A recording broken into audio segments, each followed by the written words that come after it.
10 मार्च के बाद देखना फिर। मैं आदित्यनाथ योगी ईश्वर की शपथ लेता हूं कि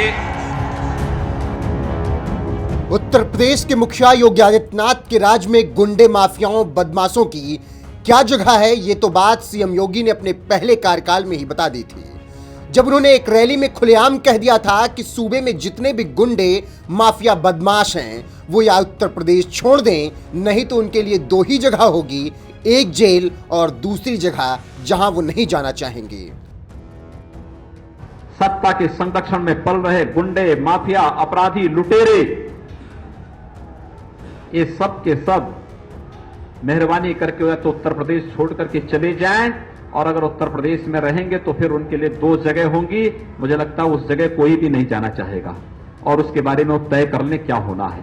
इस ऐलान के मुताबिक योगी राज में गुंडे, माफियाओं के खिलाफ ताबड़तोड़ कार्रवाई हुई और एक से बढ़कर एक धुरंधर बदमाश जेल की सलाखों के पीछे पहुंचा दिए गए। सीएम योगी के सख्त मिजाज का यही भौकाल उनके दूसरे कार्यकाल में भी नजर आ रहा है। गोंडा से लेकर मैनपुरी तक जहां भी नजर दौड़ाइए, बाबा के बुलडोजर का खौफ इस कदर देखने को मिल रहा है कि बदमाश खौफ के मारे थानों में सरेंडर करते नजर आ रहे हैं।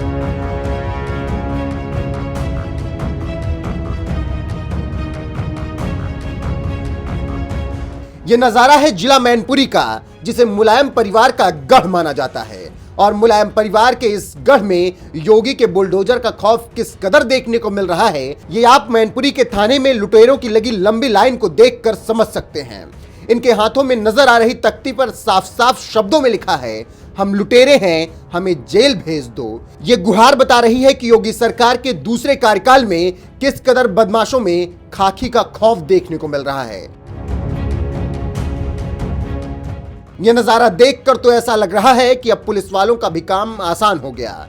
एक वक्त था जब पुलिस बदमाशों के पीछे दौड़ती थी, और एक आज का दौर है जब खुद गुंडे, बदमाश, लुटेरे हाथ में तख्ती लेकर थानों में सरेंडर कर रहे हैं। यही होता है एक प्रचंड बहुमत वाली सरकार का दम, जो गुंडे, माफियाओं और बदमाशों के खिलाफ जीरो टॉलरेंस की नीति पर चलती है।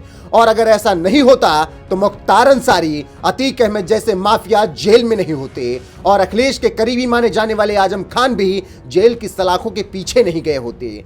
बहरहाल योगी राज में लाइन लगाकर थानों में सरेंडर करते लुटेरों को देखकर आपका क्या कुछ कहना है, अपनी राय कमेंट कर हमें जरूर बताएं। साथ ही लगातार दूसरी बार सत्ता में आने से पहले गुंडे, बदमाशों को चेतावनी देते हुए सीएम योगी ने क्या कुछ कहा था, आइए आपको सुनाते हैं।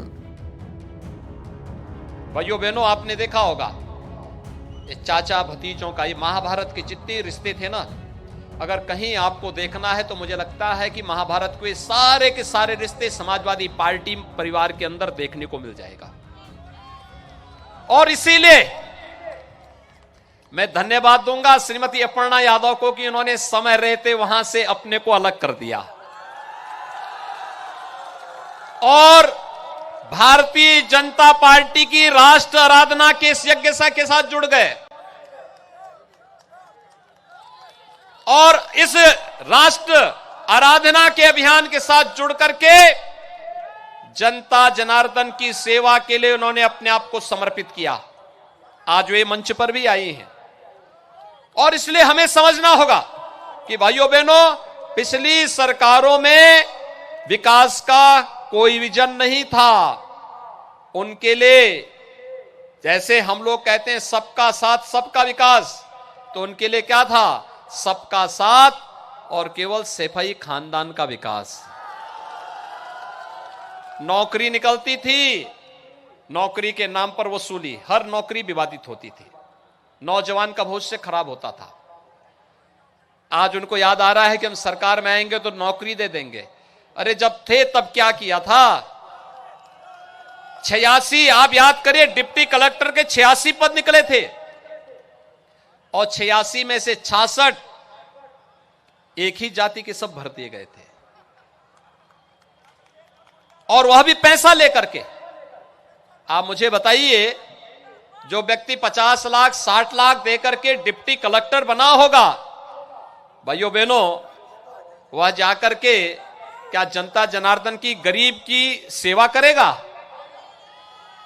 हमें कितनी मशक्कत करनी पड़ी, कितने लोगों को मुझे बर्खास्त करना पड़ा, कितने लोगों के खिलाफ कार्रवाई करनी पड़ी। कारण साफ था, क्योंकि बेईमानी और भ्रष्टाचार फैला करके इन लोगों ने प्रदेश के नौजवानों के साथ खिलवाड़ किया था। पिछले 5 सालों में हमने पारदर्शी तरीके से नौकरी दी, सुरक्षा का एक बेहतर वातावरण दिया। आज 5 लाख सरकारी नौजवानों को हमने प्रदेश के अंदर सरकारी नौकरी दी। 1 करोड़ 61 लाख नौजवान निजी क्षेत्र में जो निवेश हुआ है, यहां नौकरी और रोजगार पाए हैं। हमने 1 डिस्ट्रिक्ट 1 प्रोडक्ट के माध्यम से प्रदेश के परंपरागत उद्यम को प्रोत्साहित किया। 60 लाख लोगों को इसमें स्वतः रोजगार के अवसर भी प्राप्त हुए। उत्तर प्रदेश का युवा भी स्मार्ट युवा बने। लखनऊ तो स्मार्ट सिटी बनी रही है, लेकिन उत्तर प्रदेश का युवा भी स्मार्ट युवा बने, इसके लिए हम लोगों ने 1 करोड़ युवाओं को स्मार्टफोन और टैबलेट देने के कार्यक्रम को आगे बढ़ाया है। और भाइयों बहनों, 35,000 से अधिक युवाओं को अकेले लखनऊ के अंदर टैबलेट और स्मार्टफोन मिले हैं। 35,000 से अधिक, 1 करोड़ युवाओं को हम दे रहे हैं। समाजवादी पार्टी ने चुनाव आयोग को शिकायत कर दी कि उत्तर प्रदेश के युवाओं को देने की आवश्यकता ही नहीं, ये इसको रोक लगानी चाहिए। हमने कहा चिंता मत करो, अभी तो 1 करोड़ दे रहे हैं, 10 मार्च को जब आएंगे इसके बाद हम लोग उत्तर प्रदेश के 2 करोड़ युवाओं को स्मार्टफोन और टैबलेट भी देंगे। और इसका खर्चा किसी मां बाप पर नहीं आने देंगे। इसका डिजिटल एक्सेस का जितना खर्चा आएगा यह भी सरकार वहन करेगी, किसी अभिभावक पर एक खर्चा भी नहीं आने देंगे। भाइयों बहनों, आपने यहां पर देखा होगा, वर्तमान में पूरी दुनिया कोरोना महामारी की चपेट में है। कोरोना इस सदी की सबसे बड़ी महामारी है। दुनिया के अंदर लाखों लोग मर गए हैं। देश के अंदर और प्रदेश के अंदर एक एक मौत हमारे लिए दुखद है, लेकिन महामारी महामारी होती है। इस महामारी से बचाने के लिए प्रधानमंत्री मोदी जी के नेतृत्व में हर वह संभव प्रयास किया गया जिससे प्रत्येक जीवन को बचाया जा सके। जीवन को भी और जीविका को बचाने का भी कार्यक्रम चला। आपने देखा होगा उत्तर प्रदेश के अंदर फ्री में टेस्ट, फ्री में उपचार, फ्री में वैक्सीन और सबको वैक्सीन। कितने लोगों ने वैक्सीन लगाई है? सरोजनी नगर में थोड़ा बताइए, कितने लोगों ने वैक्सीन ले ली है? वैक्सीन लेने वाले ज्यादा लोग हैं, यानी 100% लोगों ने पहली डोज ले ली है। और भाइयों बहनों, दूसरी डोज लेने वाले 75% लोग हैं प्रदेश में। याद करिए, जब वैक्सीनेशन का कार्यक्रम प्रारंभ हुआ था, समाजवादी पार्टी ने विरोध किया था, कहा था कि ये तो मोदी वैक्सीन है, ये बीजेपी वैक्सीन है, नहीं लेंगे। आज आप देख रहे होंगे ये मोदी वैक्सीन और बीजेपी वैक्सीन ने 3rd वेव को आने के पहले ही रोक दिया है। तीसरी वेव कब आई, कब चली गई, कोई पता नहीं। संकट के समय में या तो भारतीय जनता पार्टी आपके पास थी या डबल इंजन की सरकार आपकी सेवा में थी। क्या सपा बसपा कांग्रेस का कोई नेता आपके बीच में था क्या ये लोग कहीं काम कर रहे थे क्या? ये लोग तब होम क्वारंटाइन में थे। और भाइयों बहनों, इनको बताने की आवश्यकता है, जब आप संकट के समय नहीं थे तो इस समय आपकी आवश्यकता क्या है जी? कुछ और दिन क्वारंटाइन में रह जाते तो अच्छा रहता। इनको एक बार बताने की आवश्यकता है।